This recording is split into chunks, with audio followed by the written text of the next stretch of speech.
Hello നമസ്കാരം. Study സ്റ്റുഡിയോയിലേക്ക് എല്ലാവർക്കും സ്വാഗതം. നമ്മളിന്ന് Sreenarayana Guru open university BA third സെമ്മിൻ്റെ സോഷ്യൽ ഫോർമേഷൻ ഇൻ ഇന്ത്യ എന്ന പേപ്പറിൽ അതിൽ 2 ബ്ലോക്ക്, ഒന്നാമത്തെ ബ്ലോക്ക് കംപ്ലീറ്റ് എടുത്തിട്ടുണ്ട്. രണ്ടാമത്തെ ബ്ലോക്കിൽ 3 യൂണിറ്റും ഞാൻ വീഡിയോ ചെയ്തിട്ടുണ്ട്. 4ാമത്തെ യൂണിറ്റ് കുറച്ച് ലാഗായിപ്പോയി. അതിനിടയിൽ ഫസ്റ്റ് സെമ്മിൻ്റെ കുറച്ച് ക്ലാസ്സുകൾ കൊടുക്കാണ്ടായിരുന്നു. അപ്പോൾ രണ്ടാമത്തെ ബ്ലോക്കിൽ 4ാമത്തെ യൂണിറ്റ്, ലാസ്റ്റ് യൂണിറ്റാണ് ക്ലാസ്സിൽ ഡിസ്കസ് ചെയ്യാൻ പോകുന്നത്. അപ്പോൾ ക്ലാസ്സിലേക്ക് പോകുന്നതിന് മുമ്പ് നിങ്ങൾ എൻ്റെ ഈ ചാനൽ ആദ്യമായിട്ടാണ് കാണുന്നതെങ്കിൽ സബ്സ്ക്രൈബ് ചെയ്യുക, ഷെയർ ചെയ്യുക, നിങ്ങളുടെ കമൻറ്റുകൾ എഴുതി അറിയിക്കുക, ലൈക്ക് ചെയ്യുക.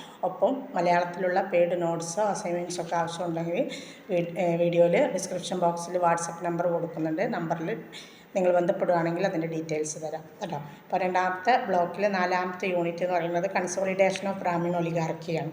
അതിൽ എസ്റ്റാബ്ലിഷ്മെൻറ്റ് ഓഫ് ബ്രാഹ്മിൺ സെറ്റിൽമെൻറ്റ്സ് ആണ് ഫസ്റ്റിൽ വരുന്നത്. ബ്രാഹ്മണ അധിവാസ കേന്ദ്രങ്ങൾ സ്ഥാപിക്കുന്നത് എങ്ങനെയാണെന്നുള്ള മധ്യകാലഘട്ടത്തിൻ്റെ ആരംഭത്തോടെ വൻകിട കാർഷിക സമൂഹങ്ങളുടെ വികസനം, അതുപോലെ ബ്രാഹ്മണ അധിവാസ സ്ഥലങ്ങൾ സ്ഥാപിക്കൽ, ക്ഷേത്രങ്ങളുടെ വളർച്ച എന്നിവ ഉൾപ്പെടുന്ന സവിശേഷമായ രാഷ്ട്രീയ സാമൂഹ്യ സാഹചര്യങ്ങൾ കാരണം ഭൂവുടമസ്ഥതയിലും അതിൻ്റെ വിതരണത്തിലും ചില മാറ്റങ്ങൾ ഉണ്ടായിട്ടുണ്ട്. 9-10 നൂറ്റാണ്ടുകളിൽ ബ്രാഹ്മണർ സമൂഹത്തിൽ അഗാധമായ സ്വാധീനം ചെലുത്തിയ ഒരു കാലഘട്ടമാണ്.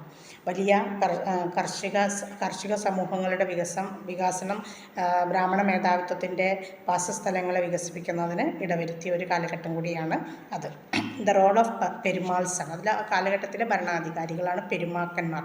മഹോദയപുരം തലസ്ഥാനമാക്കിക്കൊണ്ട് ഭരിച്ചിരുന്ന പെരുമാൾ കാലഘട്ടം. അതാണ് നമുക്ക് ചോദ്യം വരിക. പെരുമാൾ ഭരണം, അവരുടെ പൊളിറ്റി, അഡ്മിനിസ്ട്രേഷൻ, ഇതൊക്കെയാണ് നമുക്ക് ചോദ്യങ്ങൾ വരുന്നത് കേട്ടോ. നോക്കാം. അപ്പോൾ നമുക്ക് പെരുമാക്കന്മാരുടെ പങ്കിനെ കുറിച്ച് നോക്കാം.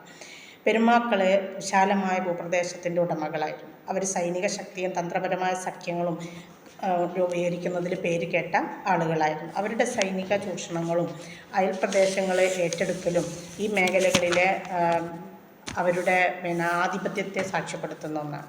പെരുമാൾ സാമ്രാജ്യം നാടുകൾ എന്ന് വിളിക്കപ്പെടുന്ന പ്രദേശങ്ങളായിട്ടാണ് ക്രമീകരിച്ചിരുന്നത്. ഓരോ നാടും ഊർ എന്നറിയപ്പെടുന്ന ഒന്നിലധികം ഗ്രാമങ്ങൾ അല്ലെങ്കിൽ ഗ്രാമക്കൂട്ടങ്ങൾ ഉൾക്കൊള്ളുന്നതായിരുന്നു.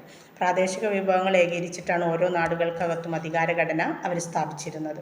ഭരണാധികാരികളെ ദൈവികരായിട്ട് അവർ കണക്കാക്കുകയും അവർ ആചാരങ്ങളും ചടങ്ങുകളും നടത്തുകയും ക്ഷേത്രങ്ങൾക്കും ബ്രാഹ്മണർക്കും സംഭാവന നൽകുകയും ചെയ്തിരുന്നു.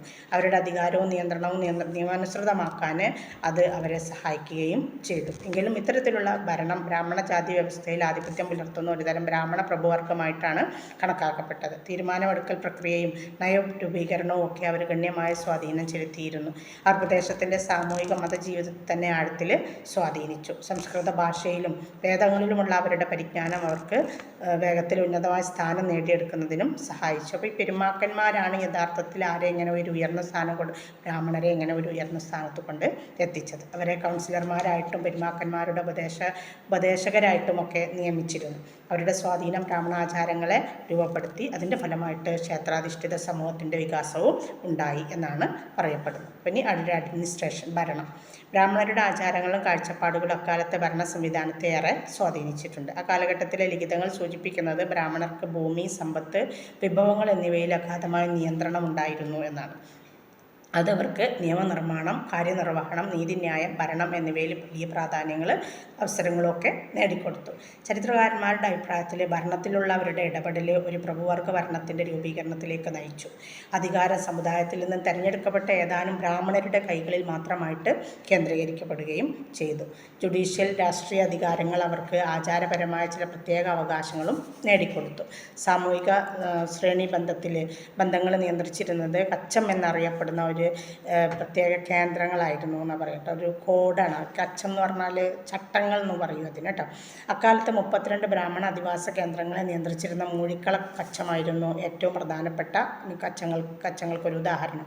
ഭരണാധികാരികളുടെ പ്രധാനപ്പെട്ട ഉപദേശക സമിതികളായിരുന്നു 4 സഭകൾ, 4 തളികൾ എന്നാണ് അത് അറിയപ്പെട്ടിരുന്നത്. 4 തളി എന്ന പേരിലാണ് അറിയപ്പെട്ടിരുന്നത്. അത് അരിച്ചമർത്തുന്ന വ്യക്തിഗത ഭൂവുടമകൾക്കെതിരെ സ്വീകരിച്ച ശിക്ഷാ നടപടികളെക്കുറിച്ചാണ് ഈ കച്ചങ്ങളിലൊക്കെയും പറയുന്നത്. നിയമപരമായിട്ട് ക്ഷേത്രങ്ങളുടെ ഭരണസമിതിയിലെ ബ്രാഹ്മണർ ഭരിച്ചിരുന്ന ഭൂമിയുടെ ഉടമസ്ഥര് ക്ഷേത്രങ്ങളായിരുന്നു. അതിൻ്റെ മുഖ്യ പങ്ക്. ഭൂമി എടുത്തവർ ക്ഷേത്രങ്ങൾ കുടിശ്ശിക അടയ്ക്കേണ്ടി വന്നു. നിരവധി ബ്രാഹ്മണർ ക്ഷേത്രഭൂമി സ്വീകരിക്കുകയും ക്ഷേത്രങ്ങളുടെ കാരാളർ അഥവാ ഭൂവുടമസ്ഥരായിട്ട് മാറുകയും ചെയ്തു. കാരാളരുടെ ഭൂമി കൃഷി ഇറക്കിയിരുന്നത് ഊരാളർ എന്നറിയപ്പെടുന്ന ഒരു മധ്യവർഗത്തിൻ്റെ സഹായത്തോടു കൂടിയിട്ടാണ്. പൂജാരിമാർ, സെക്രട്ടറിമാർ, അതുപോലെ ഡ്രമ്മർമാർ, മാലയിടുന്നവർ, തൂപ്പുകാർ തുടങ്ങിയ ക്ഷേത്ര ഭാരവാഹികൾക്ക് പാട്ടത്തിനാണ് ഭൂമി ലഭിച്ചിരുന്നത്. അങ്ങനെയുള്ള ഭൂമിയെ വിരുത്തി ഭൂമി എന്നാണ് വിശേഷിപ്പിച്ചിരുന്നത്. 12-ാം നൂറ്റാണ്ടിൽ സമൂഹത്തിൽ ബ്രാഹ്മണരുടെ സ്വാധീനം എടുത്തു കാണിച്ചുകൊണ്ട് ക്ഷേത്ര കോർപ്പറേഷനുകൾ ഒരു പ്രധാന പങ്ക് വഹിച്ചു. ഈ ക്ഷേത്ര കോർപ്പറേഷനുകളിലെ ക്ഷേത്രങ്ങളുടെ ഉടമസ്ഥതയിലുള്ള സ്വത്തുക്കളും ഉൾപ്പെട്ടിരുന്നു. ബ്രാഹ്മണർ അവരുടെ സങ്കേതം എന്നറിയപ്പെട്ട ഒരു പ്രത്യേക കേന്ദ്രങ്ങളുണ്ടായി. ബ്രാഹ്മണ സങ്കേതം എന്ന് തന്നെയാണ് അത് അറിയപ്പെട്ടിരുന്നത്. സങ്കേതം എന്ന പദം നാടുവാഴികളുടെ നിയന്ത്രണത്തിൽ നിന്ന് വ്യത്യസ്തമായൊരു ക്ഷേത്രത്തിൻ്റെ സ്വാധീനമുള്ള ചെറിയ പ്രദേശത്തെയാണ് പരാമർശിക്കുന്നത്. സങ്കേതങ്ങൾ പലപ്പോഴും നമ്പൂതിരി ബ്രാഹ്മണരുടെ കുടുംബങ്ങളുടെ ഗ്രൂപ്പുകളുടെയൊക്കെ സ്വത്തുക്കളായിരുന്നു. കേരളത്തിലെ മിക്കവാറും എല്ലാ പ്രധാന ക്ഷേത്രങ്ങൾക്കും അവരുടേതായ സങ്കേതങ്ങൾ ഉണ്ടായിരുന്നു. സങ്കേതങ്ങൾ 2 രൂപത്തിലുണ്ടായിരുന്നു. ബ്രാഹ്മണ ഭൂപ്രഭുക്കന്മാരുടെ കീഴിലുള്ള സങ്കേതങ്ങൾ ബ്രാഹ്മണ സങ്കേതങ്ങളുണ്ടായിരുന്നു. ദേവന്മാരോടും ബ്രാഹ്മണരോടുമുള്ള ഭക്തിയുടെ അടയാളമായിട്ടാണ് ഭരണാധികാരികൾ അവയെ കണക്കാക്കിയിരുന്നത്. 2 തരവും ഭരിച്ചിരുന്നത് ബ്രാഹ്മണ ഭൂവുടമകൾ തന്നെയാണ്. ഭരിക്കുന്ന പരമാധികാരികൾക്ക് അതിൻ്റെ യാതൊരു അധികാരവും, അതായത് ആരാണോ രാജാവ്, പെരുമാക്കന്മാർ പറഞ്ഞില്ല, അവർക്ക് അതിൽ യാതൊരു അധികാരവും ഉണ്ടായിരുന്നില്ല.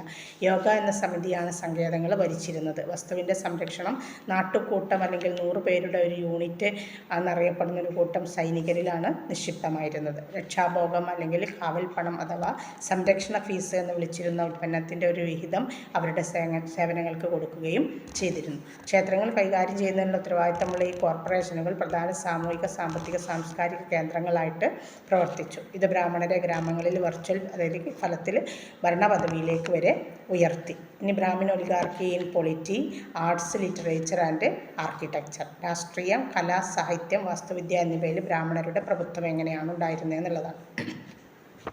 പെരുമാക്കന്മാർ നാമമാത്രമായ ആചാരപരമായ അധികാരങ്ങളാണ് വഹിച്ചിരുന്നത്. അവർ ഇപ്പോഴും കേരളത്തിൻ്റെ പരമാധികാരികളായി അംഗീകരിക്കപ്പെട്ടു. അവരുടെ ഭരണത്തിന് കീഴിൽ കേരളം രാഷ്ട്രീയവും സാമൂഹികവുമായ സുസ്ഥിരതയ്ക്ക് സാക്ഷ്യം വഹിച്ചു. ഇത് പ്രദേശത്തിൻ്റെ സാംസ്കാരിക വികസനത്തിൽ നിർണായകമായ ഒരു പങ്ക് വഹിച്ചു.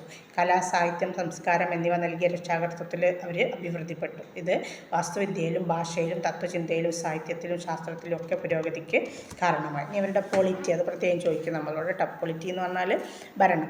ബ്രാഹ്മണ പ്രഭുവർഗം എന്ന ആശയം അടുത്തിടെ ഉത്ഭവിച്ച ഒന്നാണ്. ആചാരപരമായ പരമാധികാരിയായി പ്രവർത്തിക്കുന്ന പെരുമാക്കൾക്ക് വേണ്ടി പ്രവർത്തിച്ച ബ്രാഹ്മണരുടെ പ്രഭുവർഗ ഭരണമാണ് പെരുമാൾ രാഷ്ട്രീയത്തിൻ്റെ സവിശേഷത. ക്ഷേത്രങ്ങളും ക്ഷേത്ര സ്വത്തുക്കളും നിയന്ത്രിക്കുന്നതിൽ ബ്രാഹ്മണർ ശക്തരായിരുന്നു. ഗ്രാമഭൂമിയുടെയും ക്ഷേത്രഭൂമിയുടെയും ഏക യജമാനന്മാരായതുകൊണ്ട് അവർക്ക് നാട്ടുകാരിൽ നിന്ന് ആദരവും അനുസരണയും ലഭിച്ചിരുന്നു. ഭരണാധികാരികളിൽ നിന്നല്ല, നാട്ടിലെ ജനങ്ങളിൽ നിന്ന് ആദരവും അനുസരണയും അതും ലഭിച്ചിരുന്നു. പെരുമാൾ ഒരു പ്രതീകാത്മക പ്രാദേശിക ഭരണാധികാരി എന്നൊരു പദവി മാത്രം അലങ്കരിച്ചു. ഇത് ബ്രാഹ്മണ പ്രഭുവർഗത്തിൻ്റെ ശക്തിയും സ്വാധീനവും നിയമാനുസൃതമാക്കാൻ സഹായിച്ചു.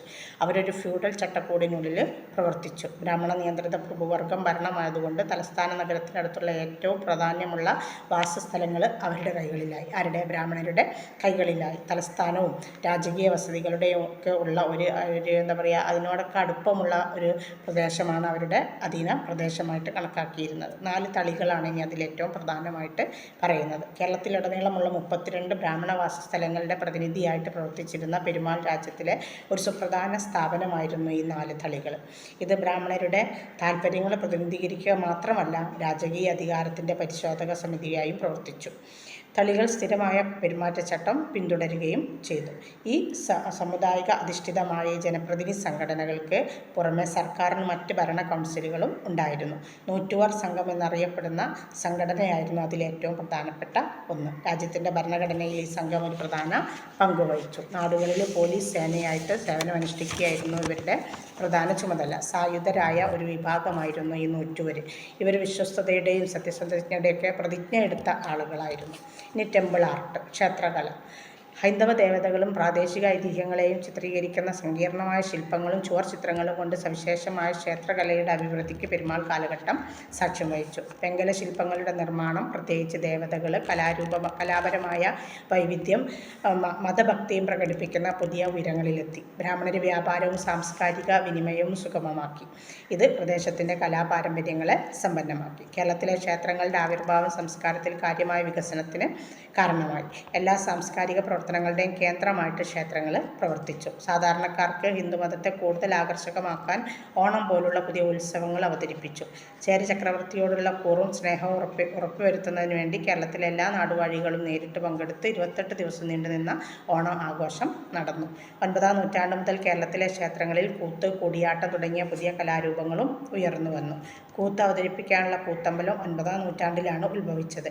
ക്ഷേത്രങ്ങളുമായി ബന്ധപ്പെട്ട നൃത്ത പെൺകുട്ടികൾ, അതായത് ദേവദാസികളെന്ന് വിളിക്കും കേട്ടോ, സമൂഹത്തിൽ ഉയർന്ന പദവിയുള്ള ആളുകളായിരുന്നു. തമിഴ് രാജ്യങ്ങളിൽ നിന്നും അതുപോലെ തന്നെ സിലോണിൽ നിന്നുമുള്ള വിദഗ്ധരായ കരകൗശല വിദഗ്ധർ കേരളത്തിലെ ക്ഷേത്രശില്പങ്ങളിൽ വൈവിധ്യമാർന്ന സ്വാധീനം ചെലുത്തിയിട്ടുണ്ട്. ചുമർ ചിത്രങ്ങളുടെ ഉത്ഭവവും പെരുമാൾ കാലഘട്ടത്തിൽ തന്നെയാണ് കേരളത്തിൽ ഉണ്ടായത്. ഇനി അവരുടെ ലിറ്ററേച്ചർ, സാഹിത്യം. പ്രാദേശിക സംസ്കാരത്തെയും പുരാണങ്ങളെയും പ്രതിഫലിപ്പിക്കുന്ന കലാരൂപങ്ങളുടെയും ആഖ്യാനങ്ങളുടെയും വികസനത്തോടെ പെരുമാൾ കാലഘട്ടം മലയാള സാഹിത്യത്തിന് കാര്യമായ സംഭാവന തന്നെ നൽകിയിട്ടുണ്ട്. ഭക്തി സാഹിത്യങ്ങൾ സൃഷ്ടിക്കപ്പെട്ടതും ഈ കാലഘട്ടത്തിൽ തന്നെയാണ്. തമിഴ് സ്വാധീനത്തിൽ നിന്ന് ക്രമേണ മലയാള ഭാഷ സ്വതന്ത്ര ഭാഷയാകുന്നതിനും പെരുമാൾ കാലഘട്ടം തുടക്കം കുറിച്ചു.